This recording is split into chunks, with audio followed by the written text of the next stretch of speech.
దేశవ్యాప్తంగా జనగణన ఎప్పుడు జరుగుతుందోనన్న ఉత్కంఠకు తెరపడింది. 2027 మార్చి 1 నుంచి కొత్త జనగణన నిర్వహించనున్నట్లు వెల్లడించింది కేంద్రం. అయితే ఈసారి జనగణనతో పాటు కులగణన కూడా చేపట్టనుంది. ఇదివరకు కేంద్ర కేబినెట్ కులగణనకు ఆమోదం తెలపడంతో ఈసారి కొత్తగా కులగణన కూడా జరగనుంది. 2027 నుంచి కులగణన చేపట్టనున్నట్లు ప్రకటించిన కేంద్రం 2 దశల్లో ఈ ప్రక్రియను పూర్తి చేయనుంది.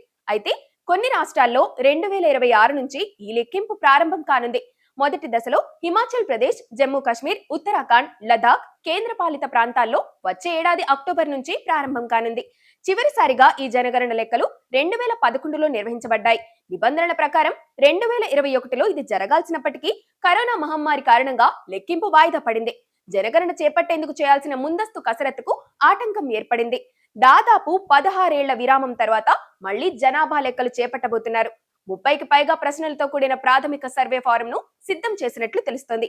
ఈ జనగణన ముగిసిన వెంటనే జనాభా దమాషా ప్రకారం లోక్సభ, అసెంబ్లీ నియోజకవర్గాల పునర్విభజన చేసే అవకాశం ఉంది. దీంతో వివిధ రాష్ట్రాల్లోని లోక్సభ, అసెంబ్లీ నియోజకవర్గాల సంఖ్యలోనూ మార్పు రానుంది. అయితే ఈసారి దక్షిణాది రాష్ట్రాలు 26 లోక్సభ సీట్లు కోల్పోయే అవకాశం ఉన్నట్లు తెలుస్తోంది.